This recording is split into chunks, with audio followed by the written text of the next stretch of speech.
Tea கடை kitchen சொந்தங்களுக்கு வணக்கம். ஹெல்த்தி ஸ்நாக்ஸ் வரிசையில் இன்றைக்கி நம்ம பார்க்க போகிறது கருவேப்பிலை லட்டு. வீட்டில் குழம்புல ஒரு கருவேப்பிலை இருந்தாலே வெளியே தூக்கி போட்டுருவாங்க. ஆனால் இன்றைக்கி நம்ம சொல்லியிருக்கிற மெத்தடில் நீங்கள் செஞ்சு கொடுத்துட்டீங்க அப்படின்னா கருவேப்பிலை போட்ட தடமே தெரியாது, எல்லாத்தையும் சாப்பிட்ருவாங்க. கருவேப்பிலையில் என்னென்ன ஹெல்த் பெனிஃபிட் இருக்குன்னு உங்களுக்கு தெரியும். ஆனால் இது வரைக்கும் தெரியாத நிறைய விஷயங்கள் என்ன அப்படிங்கிறத வீடியோவோட கடைசியில் சொல்லியிருக்கோம். அதனால் மிஸ் பண்ணாமல் கடைசி வரைக்கும் பார்த்துருங்க. வணக்கம். நீங்கள் நம்ம டீ கடை கிச்சனில் என்ன பார்க்க போகிறோம்னா கருவேப்பிலை லட்டு, ஹெல்த்தியான கருவேப்பிலை லட்டு. கருவேப்பிலையை நிறைய பேர் நம்ம குழம்புல போட்டாலே கழிப்பாங்க. ஆனால் இன்றைக்கி அந்த கருவேப்பிலையை வச்சு சூப்பரான ஒரு லட்டு, ஹெல்த்தியான லட்டு தான் செய்ய போகிறோம். இப்படி செய்யும்போது ரொம்ப ஈஸியாக சாப்பிடுவாங்க, டேஸ்ட்டாக சாப்பிடுவாங்க, நல்லா சாப்பிடுவாங்க. அதுக்கு நம்ம இப்போ அடுப்பில் ஒரு பெரிய கடாயை வச்சுட்டு 2 கப்பு உருவின கருவேப்பிலை 2 கப் எடுத்துருக்கோம். மெஷர்மெண்ட்டில் நான் மெஷர்மெண்ட்டில் அளந்து தான் எடுத்துருக்கேன். உருவின பிறகு 2 கப் எடுத்துருக்கோம். இப்போ நம்ம அடுப்பத்தை வச்சாச்சு, கடாயை சூடாகிட்டு இருக்கு. நல்லா இதை நம்ம முறுமுறுன்னு வறுத்து எடுக்கணும். கருவேப்பிலையை நல்லா முறுமுறுன்னு இதிலே வறுத்து எடுத்துடணும். நம்ம கருவேப்பிலையை வேஸ்ட்டாக தூக்கி போடுவோம் குழம்புல போட்டு. சிலர் சாப்பிடுவாங்க, சிலர் சாப்பிட மாட்டாங்க. ஆனால் இந்த மாதிரி பண்ணும்போது எல்லாருமே சாப்பிடுவாங்க. அந்த மாதிரி ஒரு டேஸ்ட்டில் தான் நம்ம பார்க்க போகிறோம். ஸ்கிப் பண்ணாமல் பாருங்கள். இதெல்லாம் ரொம்ப முக்கியமான ஒரு ரெசிபி.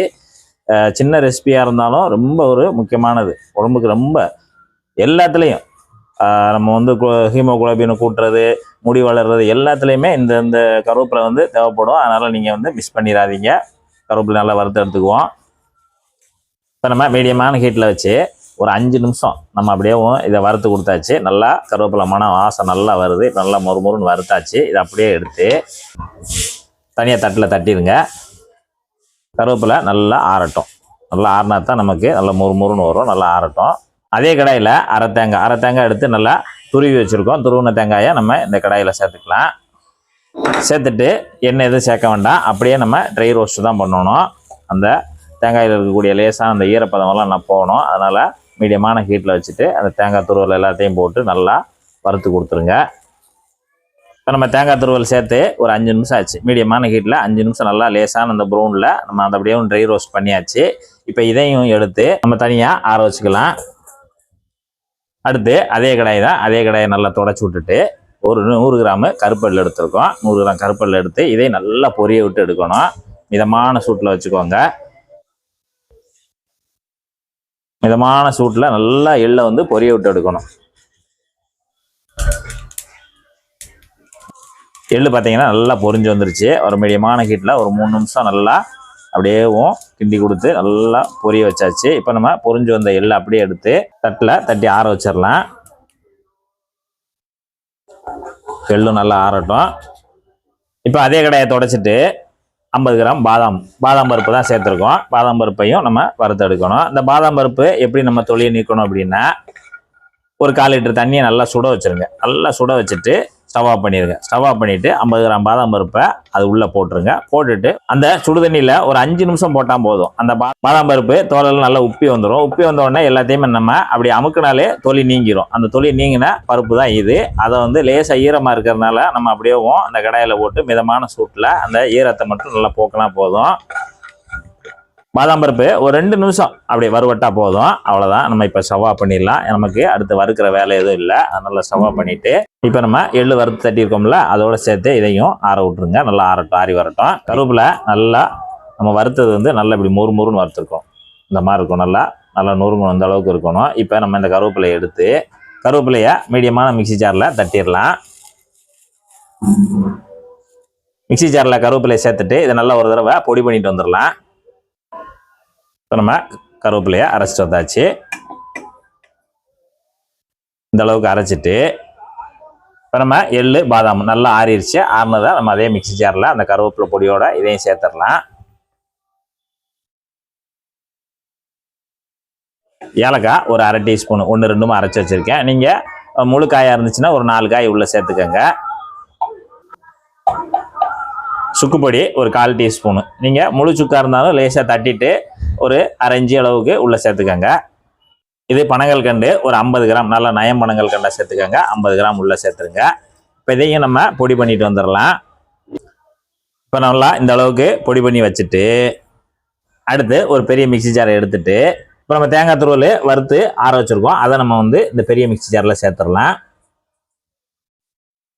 இப்போ அடுத்து விதை நீக்கப்பட்ட பேரிச்சம்பழம் ஒரு 200 கிராம் இதில் சேர்த்துக்கிடுவோம். இது நல்லா இனிப்புக்கும், ரெண்டாவது நம்ம அதை உருண்டை பிடிக்கிறதுக்கும் இது நமக்கு ஈஸியாக இருக்கும். அதனால் இந்த இடத்துல நம்ம பேரிச்சம்பழம் சேர்த்துருக்கோம். இப்போ இது மேலே ஏற்கனவே அரைச்சி வச்சுருந்தோம்ல அந்த எள்ளு கருவேப்பிலை எல்லாத்தையுமே இது மேலே கொட்டிடுங்க. இப்போ நம்ம எல்லாத்தையும் ஒன்றா சேர்த்து அரைச்சி எடுத்துகிட்டு வந்துடலாம். இப்போ பார்த்தீங்கன்னா நல்லா அரைச்சிட்டு வந்தாச்சு. நீங்கள் ஒரு ஸ்பூன் வச்சு அப்பப்போ நல்லா இந்த மாதிரி கலந்து விட்டு இது போல் நல்லா அரைச்சி எடுத்துகிட்டு வந்துடணும். பார்த்தீங்கன்னா இந்த மாதிரி நல்லா ஓரளவுக்கு கெட்டியாகவும் இருக்கும். இப்போ எடுத்துகிட்டு வந்து எல்லாத்தையும் மிக்சிங் பவுலில் நம்ம தட்டிடலாம்.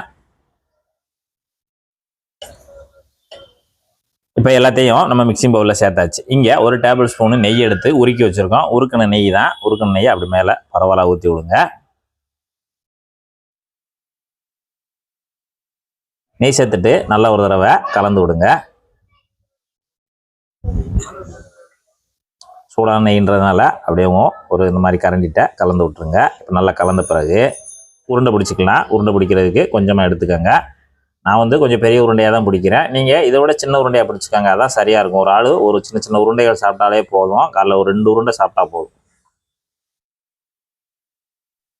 நம்ம போட்ட நெய் அந்த பேரிச்சம்பழம் நல்லா எல்லாத்தையும் ஒன்று சேர்த்து கொடுக்கும். உருண்டைக்கு நல்லா ஒன்று சேர்த்து கொடுக்கும். நம்ம உடம்புக்கும் ரொம்ப நல்லது. இன்றைக்கி சேர்த்துருக்க பொருள் எல்லாம் அப்படிப்பட்ட பொருள். இப்போ நல்லா உருண்டை பண்ணிவிட்டு தனியாக தட்டில் எடுத்து வச்சிடலாம். இதே போல் மீதம் இருக்கிறதையும் நல்லா உருண்டைகளாக பிடிச்சி தனியாக எடுத்து வச்சுருங்க.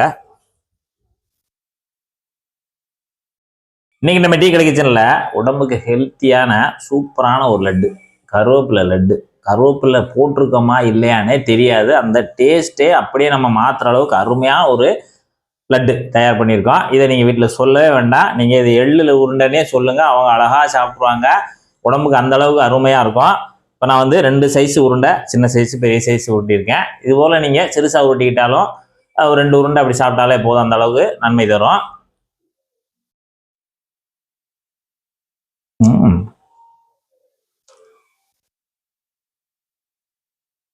அருமையாக இருக்கு. இந்த லட்டு நம்ம கருவேப்பிலையில தான் பண்ணோமா அப்படின்னு நமக்கே ஒரு டவுட் வந்துடும். அந்த அளவுக்கு அந்த ஒரு தடமே இல்லாமல் சூப்பராக நம்ம உடம்புக்கு தேவையான அந்த கருவேப்பிலையும் நமக்கு உள்ளே போகணும். அதே சமயத்தில் இதை நம்ம சாப்பிடவும் வைக்கணும்.